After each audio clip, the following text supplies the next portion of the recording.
Hello students, आज का जो टॉपिक है वो स्ट्रक्चर ऑफ एटमॉस्फेयर या वायुमंडल की संरचना। इससे पहले हमने वायुमंडल का संगठन पार्ट 1 में किया। पार्ट 2 के अंतर्गत हम वायुमंडल की संरचना के बारे में अध्ययन करेंगे। रासायनिक संगठन के आधार पर वायुमंडल को दो मंडलों में विभक्त किया जा सकता है।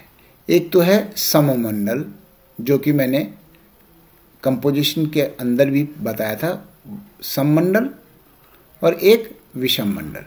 सममंडल का मतलब होमोस्फेयर, जहां पर गैसों की मात्रा समानता से पाई जाती है, और हेट्रोस्फेयर या विषम मंडल मैंने बताया था कि 90 किलोमीटर से ऊपर का भाग। तो सममंडल यानी कि सागर तल से 90 किलोमीटर तक। सममंडल की रचना मुख्य रूप से ऑक्सीजन तथा नाइट्रोजन से हुई है। शेष भाग की रचना argon, carbon dioxide, neon, helium, krypton, xenon, hydrogen आदि गैसों से हुई है। तो तापक्रम व वायुदाब के आधार पर सममंडल को इसमें तीन उपमंडल पाए जाते हैं: ट्रोपोस्फेयर, स्ट्रेटोस्फेयर और मेसोस्फेयर। यानी कि सबसे पहली परत है परिवर्तन मंडल, फिर उसके बाद में समताप मंडल, और तीसरी है मध्यम मंडल। ये तीन परतें हैं। ये जो हैं ये सममंडल का भाग है। इन सभी भागों को सममंडल इसलिए कहा जाता है कि इनमें गैसों का अनुपात में परिवर्तन नहीं होता। गैसों का अनुपात एक समान रहता है 90 किलोमीटर तक। उसके बाद में विषम मंडल जो है, उसके अंदर वायुमंडल की विभिन्न परतों के रासायनिक एवं भौतिक गुणों में विषमता पाई जाती है। इसे थर्मोस्फेयर भी कहते हैं विषम मंडल को। इसका जो वर्गीकरण किया है, 90 किलोमीटर से 200 किलोमीटर तक नाइट्रोजन के अणु पाए जाते हैं, 200 किलोमीटर से 1100 किलोमीटर तक ऑक्सीजन के अणु पाए जाते हैं, और 1100 से 3500 किलोमीटर तक हीलियम के अणु पाए जाते हैं। तो इस प्रकार से ये विषम, और 3500 किलोमीटर से ऊपर लगभग 10,000 किलोमीटर तक हाइड्रोजन के अणु पाए जाते हैं। तो इसको विषम मंडल बोलते हैं। और सममंडल के अंदर कितने? तीन परतें होगी: ट्रोपोस्फेयर पहली परत, फिर मेसोस्फेयर, स्ट्रेटोस्फेयर, फिर मेसोस्फेयर। ये जो तीन परतें हैं, इसको हिंदी में परिवर्तन मंडल,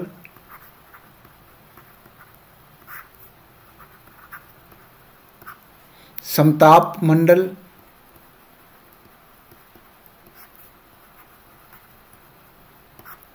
और मध्य मंडल। ये तीन परतें तो ये होगी किसकी? सममंडल की। ये सममंडल। इसके बाद में जो विषम मंडल में, ये पहली परत मान लो, दूसरी परत और तीसरी परत। जो चौथी परत है वो विषम मंडल में कौन सी हो गई? ये विषम मंडल आ गया यहां पर।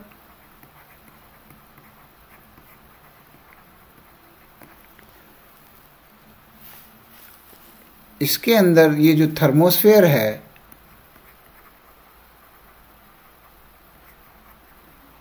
थर्मोस्फेयर यानी कि 90 किलोमीटर से ऊपर का भाग जो भी है, इसके अंदर एक तो आयन मंडल या आयनोस्फेयर,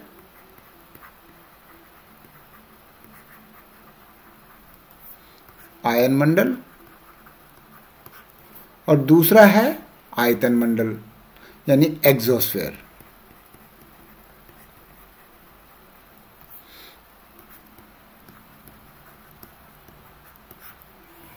तो इसको अगर हम उस हिसाब से देखें तो मैं ये बोलूँगा कि परतें कितनी होगी, ट्रोपोस्फेयर, स्ट्रेटोस्फेयर, मीजोस्फेयर और आयनोस्फेयर और एक्सोस्फेयर, यानी कि 5 परतें मैं जनरली बताता हूँ। ये TSMIE यानी troposphere, stratosphere, mesosphere, ionosphere, exosphere.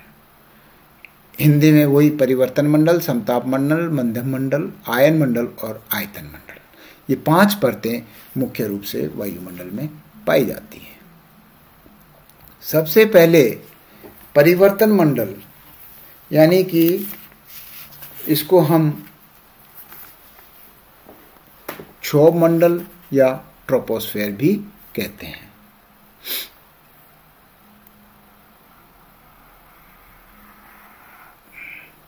ये पृथ्वी की सतह के बिल्कुल पास वाली परत है, जहां पर वायुमंडल में तापमान क्या है, जैसे हम वायु ऊपर की ओर जाएंगे तो तापमान कम होगा, और ये पहली परत के अंदर होता है। वायुमंडल की ये सबसे निचली और सघन परत है, जिसमें वायुमंडल के कुल भार का 75% भाग केंद्रित है। ये सर्वाधिक महत्वपूर्ण परत है, क्योंकि सभी मौसमी घटनाएं जैसे कोहरा बनना, बादल बनना, ओला, तुषार, आंधी, तूफान, वर्षा, मेघ, गर्जन आदि सभी इसी भाग में घटित होते हैं। औसत ऊंचाई इस परत की कितनी है? 13 किलोमीटर होती है औसत। इसे परिवर्तन मंडल इसलिए कहा जाता है कि धरातल से ऊपर जाने पर तापक्रम कम होता जाता है। ये याद रखना कि पृथ्वी की सतह के नीचे आंतरिक भाग में जाएंगे तो तापमान बढ़ेगा, और पृथ्वी की सतह के ऊपर परिवर्तन मंडल में जाएंगे तो तापमान कम होगा। और ये जो कम होने का दर है वो 1 डिग्री सेंटीग्रेड प्रति 165 मीटर। ये इसको बोलते हैं नॉर्मल लैप्स रेट या सामान्य ताप पतन दर। परिवर्तन मंडल में ऋतुवत परिवर्तन हुआ करता है, यानी कि ऋतुओं में परिवर्तन हुआ करता है। सर्दी की अपेक्षा गर्मी में इसकी सीमा ऊंची हो जाती है, और ऊंचाई पर अक्षांशों का भी प्रभाव होता है। तो ये विषुवत रेखा पर 16 किलोमीटर से और ध्रुवों पर 10 किलोमीटर तक ऊंचाई पर ये पाई जाती है। अगर हम इसका डायग्राम यूं बनाएं, सपोज ये मान लो ये धरातल है, पृथ्वी की सतह है ये,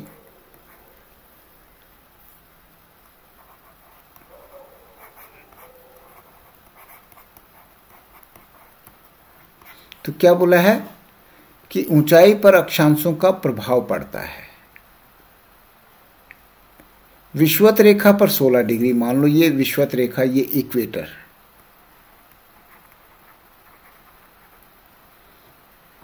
इक्वेटर, और ये हो गया ध्रुव, मान लो पोल्स वाला ये एरिया है। तो विषुवत रेखा पे 16 किलोमीटर, और यहां पर 10 किलोमीटर तक ये पाई जाती है।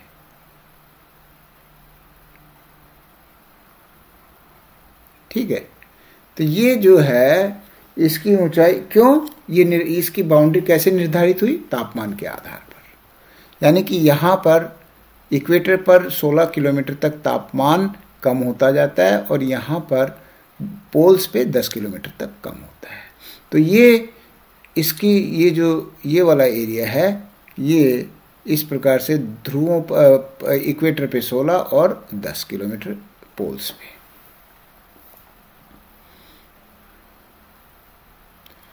मौसम की प्राय सभी घटनाएं इस परिवर्तन मंडल के अंदर ही घटित होती हैं, जैसे संवहनीय तरंगों के कारण संवहनीय मंडल, या इसको कन्वेक्शनल जोन भी कहते हैं। क्यों? क्योंकि जब वायुमंडल में तापमान, ये कन्वेक्शन के द्वारा ही तो तापमान जो है ऊपर की ओर कम होता जा रहा है।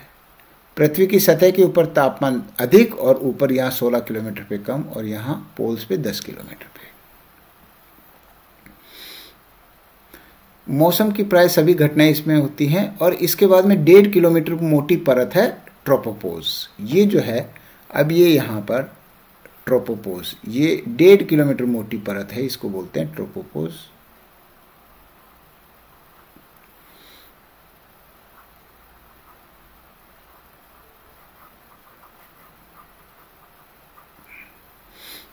ट्रोपोपोज का मतलब है कि जो परिवर्तन मंडल की जो घटनाएं हैं वो यहाँ पर आके स्थगित हो जाती हैं और इसके बाद में समताप मंडल स्टार्ट हो जाता है। तो इस भाग में सभी प्रकार की मौसमी परिवर्तन स्थगित हो जाते हैं।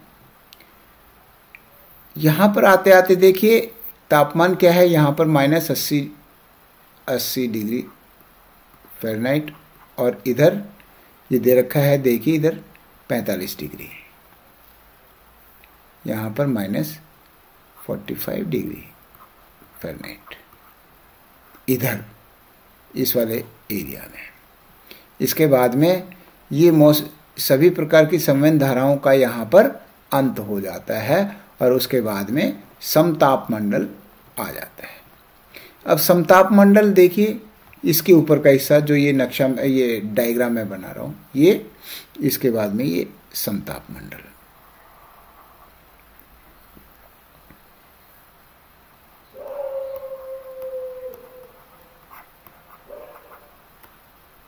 ये समताप मंडल हो गया, स्ट्रेटोस्फेयर।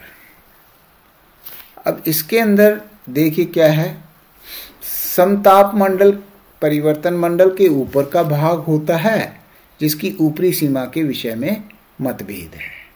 स्ट्रॉलर के अनुसार समताप मंडल की ऊपरी सीमा जो है 50 किलोमीटर तक होती है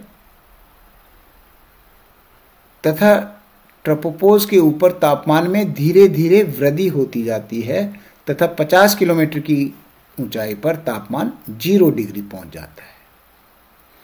क्लियर? ये 50 यहाँ पर ये देखिए इसकी बाउंड्री बताई है 50 किलोमीटर, यहाँ पर 50 किलोमीटर।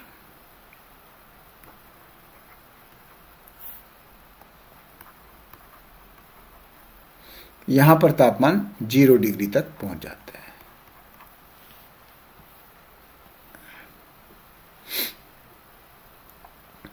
पचास इस सीमा को स्ट्रेटोपोज कहते हैं, यानी कि दूसरी जो परत है 50 किलोमीटर की ऊंचाई पर उसको स्ट्रेटोपोज कहेंगे।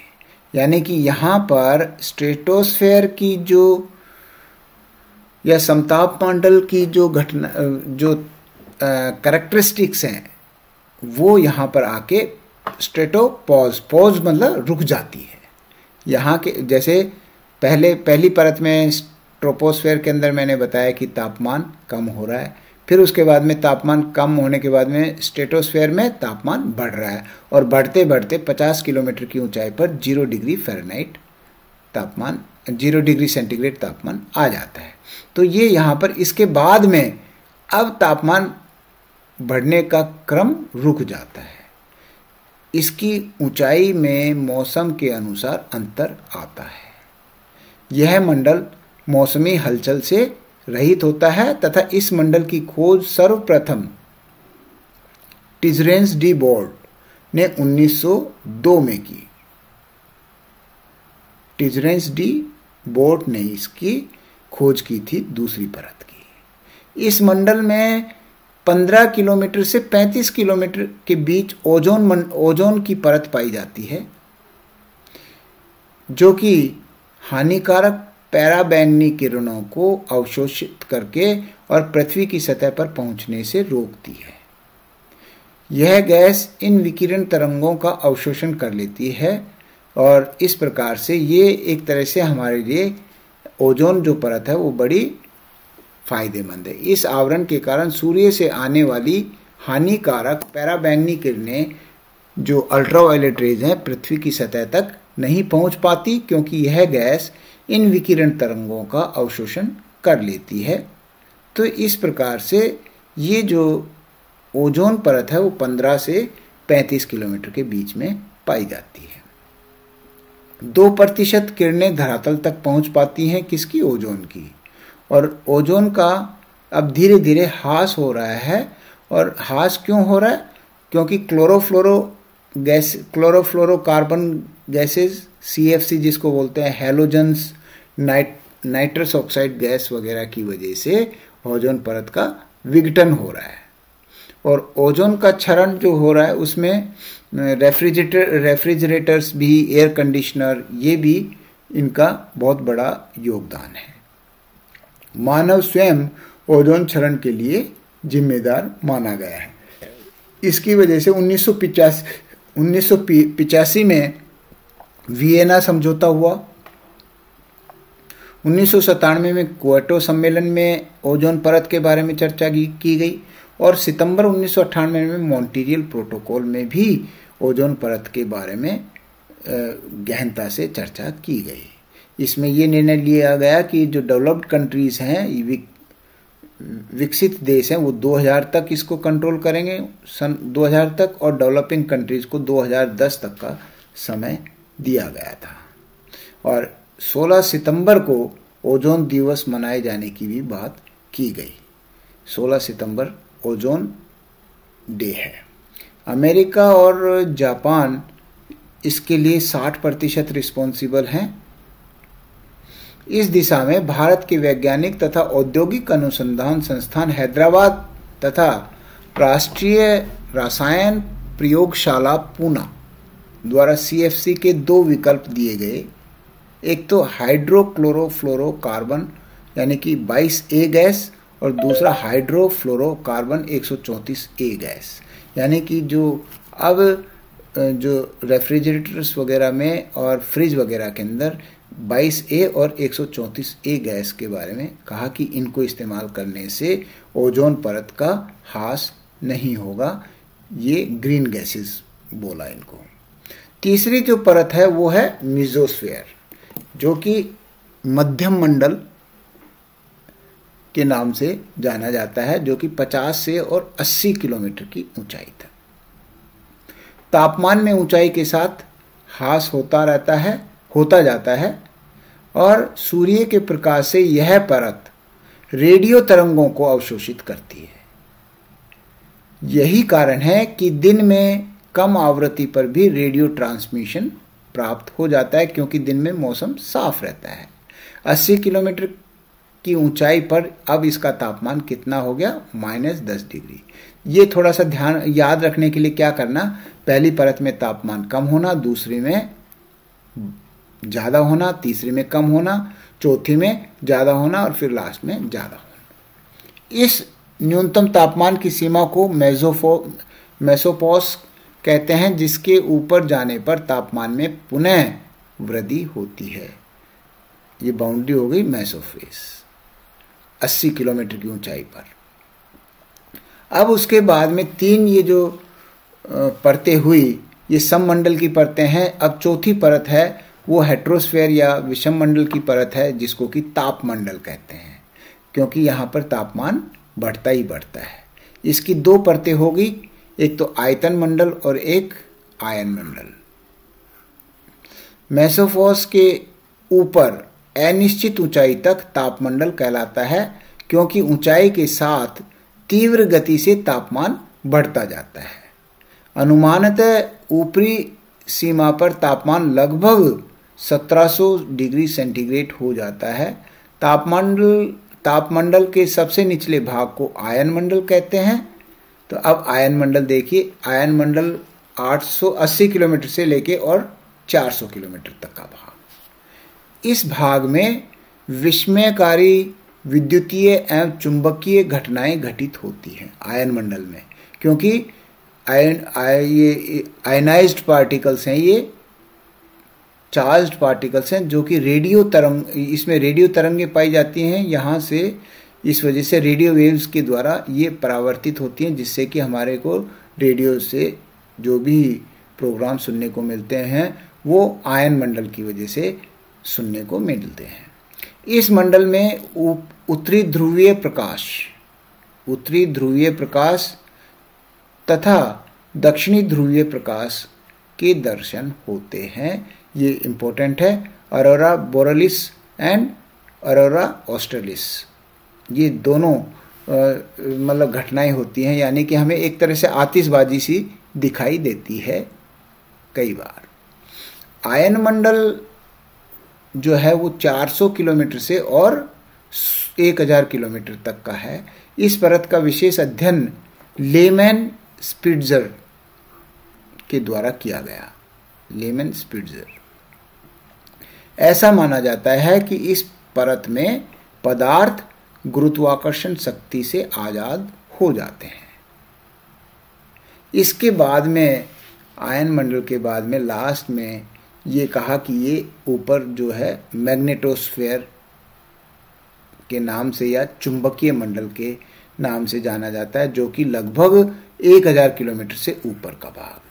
इसकी ऊंचाई और इस मंडल के विषय में विशेष जानकारी हमें प्राप्त नहीं हुई है अभी तक। इसमें ऋणाविष्ट कण तथा घनाविष्ट कण, मतलब इलेक्ट्रॉन नेगेटिव आयंस और इलेक्ट्रॉन पॉजिटिव आयंस की कल्पना की जाती है तथा इसे वॉन एलन विकिरण पेटियों के नाम से भी पुकारा जाता है। वॉन एलन विकिरण पेटियां, यानी कि वॉन एलन रेडिएशन बेल्ट कहते हैं इसको। ये कहाँ पर पाई जाती है? मैग्नेटोस्फेयर में पाई जाती है। Electron negative ions, electron positive ions के कारण।